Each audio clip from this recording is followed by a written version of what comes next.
నమస్తే అమ్మా. నమస్తే అమ్మా. అమ్మ, వెల్లుల్లి ఉమ్. దీనివల్ల ఉపయోగాలు ఏంటమ్మా? ఎలా వాడుకోవాలి? అమ్మా, ఉల్లి చేసిన మేలు తల్లి తల్లి కూడా చేయదని ఒక మాట ఉంది. ఇది ఆ. మామూలు ఉల్లి కాదు, వెల్లుల్లి. వెల్లుల్లి గురించి చెప్పినటువంటి మాట. ఆహాహా, ఆహా. దీనికి సంస్కృతంలో రసోణము అని పేరు, హిందీలో లస్సన్ అంటారు. ఓకే. రసోణము అంటే ఒక్క రసం తప్ప అమృతంతో సమానమైంది వెల్లుల్లి. వెల్లుల్లి. అన్ని మంచి లక్షణాలు ఉన్నాయి. ఈ మంచి లక్షణాలు ఉన్నటువంటి వెల్లుల్లి నిత్యం ఆహారంలో వాడుకుంటే వైద్యపరంగా అది పెద్దగా పనిచేయదు. మనకు ఆహారం అయిపోతుందిగా, శరీరం దానికి అలవాటు పడిపోయింది. అంచేత వైద్యపరంగా ఎప్పుడు వాడాలో అప్పుడు వాడితే అది చేసినంత మేలు మరొకటి చేయదమ్మా. చాలా అద్భుతంగా పనిచేస్తుంది. శరీరానికి ఉన్నటువంటి నొప్పులు తగ్గిస్తుంది. కండరాల బాగా బాధగా ఉంటే కండరాలు, ఆ కండరాల్లో ఉన్నటువంటి నొప్పుల్ని, వాతపు నొప్పుల్ని అన్నింటినీ తగ్గించగలుగుతుంది. తర్వాత శరీరంలో చలవ చేస్తే ఉంటుంది కదా, దాన్ని ఉష్ణాన్ని కలిగిస్తుంది, శరీరానికి వేడి కలిగిస్తుంది. చిన్నపిల్లలు ఉన్నారనుకో మా ఇంట్లో, చిన్నపిల్లలకి కఫం, వాళ్ళకేమో ఉమ్మేయడం రాదు, మింగలేరు, కక్కలేరు, బాధపడుతూ ఉంటారు. అంటే మరీ పసిపిల్లలు కాకుండా కాస్త 1-2 సంవత్సరాలు వచ్చి కాస్తన్నా మన మాట వినగలిగిన నాన్న మంచిది అని చెప్తే, అట్లాంటి వాళ్ళకి ఏం చేస్తారో తెలుసమ్మా, బాగా ఈ శీతాకాలం వచ్చేటప్పటికి ఒక వెల్లుల్లి రెబ్బ అంటారు, తెలుసు కదా. ఆ వెల్లుల్లి రెబ్బ తీసుకుని మెత్తని సానలు ఉంటాయిగా ఇంట్లో, ఆ మెత్తని సాన మీద 3-4 చుట్లు, అంతే, అంతకన్నా ఎక్కువ కాదు, అరగదీస్తారు. అలాగే 3-4 చుట్లు అల్లం ముక్క అరగదీస్తారు. ఈ రెండు కలిపి, అంటే మెత్తగా కలికం అంటారు దాన్ని, ఆ కలికం వస్తుంది. దాంట్లో కొద్దిగా తేనె కలిపి నాలిక్కి గనక రాచినట్టయితే కొంచెం ఘాటుగా ఉంటుంది. తేనె ఎక్కువ వేస్తే వాడి పిల్లలు బాధపడరు. అది బాగా చప్పరిస్తారు, ఘాటు ఘాటుగా తీయగా ఉంటుంది. చాలా క్లియర్ అయిపోతుంది. దగ్గు, గొంతు తగ్గుతుంది, గొంతు నొప్పి తగ్గుతుంది. నొప్పులు తగ్గడానికి వెల్లుల్లిని మించింది లేదమ్మా. చాలా అద్భుతంగా నొప్పులు తగ్గిస్తుంది. అది గొంతు నొప్పి అయితే ఇట్లా చిన్నపిల్లలకి. పెద్దవాళ్ళకి అంత అవసరం లేదనుకోండి, వాళ్ళ మార్గాలు వాళ్ళకున్న. చిన్నపిల్లల కోసం ఈ తేనె వేస్ట్ చేసేది మనకు అది సరిపోదు. పెద్దవాళ్ళు అయ్యేటప్పటికి ఇంకొంచెం దానికి డోస్ పెంచాల్సి ఉంటుంది. అంత ఉపయోగకరంగా ఉంటుంది. ఇంకా దీనికి ఉన్న లక్షణం ఏమిటంటే, అమృతంతో సమానం అని చెప్పాం కదా. ఆ అమృతం ఏమిటి అంటే పాలు. పాలతో కలిపి గనక వెల్లుల్లిని మనం ఉడకపెట్టినట్టయితే అది పూర్తిగా అమృతంలాగా ఉంటుంది. దాంట్లో ఉన్నటువంటి ఆ వాసన పోతుంది, వెల్లుల్లి వాసన పోతుంది. చక్కగా ఒక 5-6 వెల్లుల్లి గర్భాలు తీసుకుని దాన్ని ఇన్ని పాలల్లో ఉడకబెడితే చక్కగా హల్వా లాగా తయారైపోతుంది. కొంచెంసేపటికి కొంచెం ఎక్కువ పాలే తీసుకోవాలి, ఉడికేటప్పటికి ఇంకిపోతాయి కదా. దాంట్లో కొద్దిగా చక్కెర వేసుకుని తినేస్తే 2 పిల్లలకు పాలివ్వచ్చు, బాలింతరాలు. అంత అద్భుతంగా.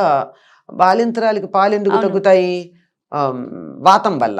ఆ వాతాన్ని హరిస్తుంది వెల్లుల్లి, అద్భుతంగా పనిచేస్తుంది. పాలు మాకు ఎక్కువ లేవు అన్న వాళ్ళకి ఇది అసలంటూ ఉంటే, కొంతమందికి అసలు ఉండవు, గ్లాండ్సే పనిచేయవు, అవి గనక పనిచేస్తూ ఉంటే మాత్రం ఇది చాలా అద్భుతంగా పనిచేస్తుంది వెల్లుల్లి. అందుకే బాలింతలకి ఇలా ఉడకపెట్టి పెడితే పెడతారు, లేకపోతే కనీసం వాళ్ళకి పెట్టేటటువంటి ఆహారంలో వెల్లుల్లిని కలిపి పెడతారు. ఎక్కువగా వెల్లుల్లిని తప్పనిసరిగా వెల్లుల్లి కలిపి పెడతారు. ఇంకా దాన్ని కలపడానికి ఒక చిత్రమైన పద్ధతి ఏమిటంటే, అమ్మాయికి 21వ రోజున ఏదో మళ్ళీ పురుడు అది అయిపోయింది అన్నప్పుడు ఆ వెల్లుల్లి గడ్డ ఉంటుంది కదా, పాయ, ఆ మొత్తం అంతా పమిటి కొంగులో కడతారు కదా.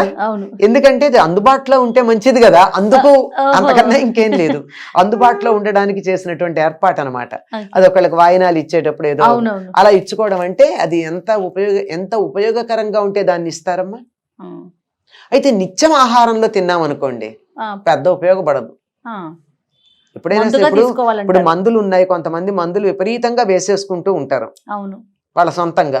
అట్లాంటి వాళ్ళకి ఏదన్నా ఇబ్బంది వచ్చినప్పుడు మందు వేస్తే వెంటనే పనిచేయదు, 3-4 టాబ్లెట్లు వేయాలి. ఎప్పుడు మందు వేసుకునే వాళ్ళకి 1 టాబ్లెట్ సరిపోతుంది. కనుక దీన్ని మందులాగా వాడేటటువంటి వాళ్ళకి, అంటే మందులాగా అంటే మిగిలినప్పుడు వాడద్దని కాదు, నిత్యం అల్లం వెల్లుల్లి కలిపి వేసేసుకోవడం అని కాకుండా కొన్ని రకాలైనటువంటి వంటల్లో దాన్ని వాడాలని చెప్తారు. అవి వాడితేనే ఆ వంటలకు కొంచెం విలువ ఉంటుంది. అవి బ్యాలెన్స్ చేస్తాయి దాంట్లో ఉండే దుర్గుణాన్ని. అంతే తప్ప అన్నింటిలోనూ గనక వేసినట్టయితే అంత ఉపయోగం ఉండదు, అస్సలు లేకుండా పోదు. కనుక ఇంత ఉపయోగకరంగా ఉంటుందమ్మా. తర్వాత ఈ వెల్లుల్లికున్న లక్షణం ఏమిటంటే రక్తాన్ని పరచగలదు. ఓకే. అందుకని కొలెస్ట్రాల్ అది ఉన్నవాళ్ళు తప్పనిసరిగా వెల్లుల్లి పచ్చి వెల్లుల్లి తినమంటారు. అది కూడా పరగడుపున పచ్చి వెల్లుల్లిపై చక్కగా కసా నవ్వి తినమంటారు. అది కొంచెం ఇబ్బందే వాళ్ళకి, పక్క వాళ్ళకి కూడా ఇబ్బంది. అవును. అందుకని ఇంకా కొంతమంది ఏం చేస్తారంటే వెన్నలో దాన్ని పెట్టుకుని మింగుతారు. కానీ మింగితే అది నవలబడదు కదా పూర్తిగా. అది అవడానికి కొంచెం సమయమే పడుతుంది. దానికన్నా ఇంకొక మార్గం కూడా చెప్తారమ్మా. 4-5 వెల్లుల్లి గర్భాలు తీసుకుని అన్నం ఉడుకుతూ ఉన్నప్పుడు అన్నం అంతా ఉడికిపోయిన తర్వాత దాన్ని పక్కన పెడితే ఆ పార్ట్ వరకు వాళ్ళకి తీసి పెట్టేస్తే ఆ వేడికి అది ఉడుకుతుంది. అది నవిలి మింగాలి, నవలకపోతే లాభం లేదు. నమలాల్సిందే, నవిలితేనే ఉపయోగపడతాయి.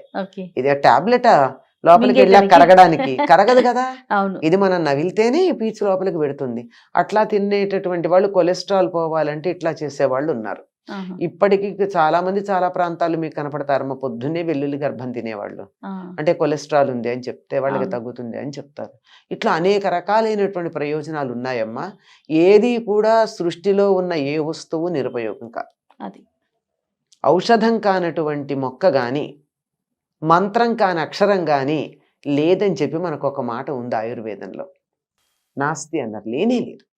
ఏదో ఒక ఉపయోగం ఉంటుంది. ఒకదానికి కాకపోతే ఒకటి ఉపయోగం ఉంటుంది. మనం తెలుసుకోవాలంటే దాన్ని దుర్వినియోగం చేయకుండా, మంచిదన్నారు కదా అని రోజు 10 ఉల్లిపాయలు తింటే ఏమవుతుందమ్మా? పచ్చి ఉల్లిపాయలు ఒకేసారి నాకు చాలా రక్తం పలచబడాలి, రక్తనాళాలు బాగా వెడల్పయ్యి రక్త ప్రసరణ బాగుండి కొలెస్ట్రాల్ తగ్గాలి అని ఇన్నేసి వెల్లుల్లి గర్భాలు తినేస్తే ఏమవుతుంది? ప్రయోజనం పెద్ద ఏమి ఉండదు. అవును. మరీ ఎక్కువ తింటే వేడి చేసే ప్రమాదం కూడా ఉంది. అందువల్ల వాతావరణం చాలా గొప్పది. ఏంటంటే వాతాన్ని పోగొడుతుంది, నొప్పులు తగ్గిస్తుంది, చాలా తొందరగా హీల్ అవుతాయమ్మా. ఈ డెలివరీ తర్వాత కుట్లు అవన్నీ ఉంటాయి కదా, పైకి కనపడతాయి కుట్లు, కానీ లోపల గర్భాశయం ఎంత పచ్చిగా ఉంటుంది. ఆ పచ్చిగా ఉన్నటువంటిది అది నార్మల్ స్టేట్కి రావడానికి తిన్న వెల్లుల్లిపై చాలా సహకరిస్తుంది.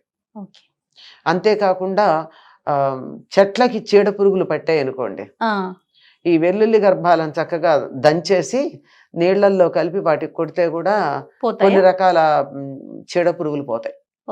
అంత ప్రయోజనకారైనటువంటిది. ఎందుకంటే దాని నుంచి సల్ఫర్ బాగా వస్తూ ఉంటుంది. తర్వాత క్లోరోఫిల్ అరగాలంటే వెల్లుల్లి సల్ఫర్ కావాలి. క్లోరోఫిల్ ఆకుకూరల్లో ఉంటుంది.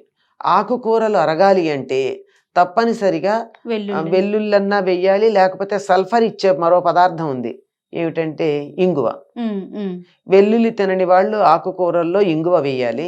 వెల్లుల్లి తినేవాళ్ళు ఆకుకూరల్లో వెల్లుల్లి వేసినట్టయితేనే అది ఆ క్లోరోఫిల్ అరిగి మనకి ఆకుకూరల వల్ల వచ్చే ప్రయోజనం లభిస్తుంది. ఉట్టి కూర తింటే పని లాభం లేదు, ఆకుకూరలు తింటే. ఎన్ని ఉపయోగాలు ఉన్నాయమ్మా, చెప్పుకుంటూ పోతే అంతే ఇంకా ఉంటాయి. ఇవి మనకి తెలిసినవి చెప్పుకుంటున్నాం, తెలియనివి ఎన్నున్నాయో. ఇవన్నీ పరంపరాగతంగా ఇంట్లో పెద్దవాళ్ళు చెప్తేను, అందులో ఇది అవునా కాదా అని ఆయుర్వేదం తెలిసిన వాళ్ళని కనుక్కుంటేను తెలిసిన విషయాలు. అవును. ఇంకా తెలియనివి ఎన్ని ఉంటాయి? ఇంతేనా? అదే కదా, జ్ఞానం అనంతం కదమ్మా. దీనికి ఇది సీలింగ్ అనేది ఏం లేదు. తప్పనిసరిగా తాడితన్నేవాడి తలదన్నేవాడు ఉన్నట్టు ఇన్ని చెప్పాక ఇంకో ఉపయోగం మరొకళ్ళు చెప్పచ్చు. వెల్లుల్లి పొట్టు కూడా ఉపయోగపడుతుంది, కాస్మెటిక్ గా ఉపయోగపడుతుంది. తెలుసా ఇది? అవును. మరి అవునమ్మా, ఎందుకు ఉపయోగం లేనిదేముంది? వాడుకోవటంలోనే ఉంటుంది. రైట్ అమ్మా, నమస్తే. నమస్తే అమ్మా.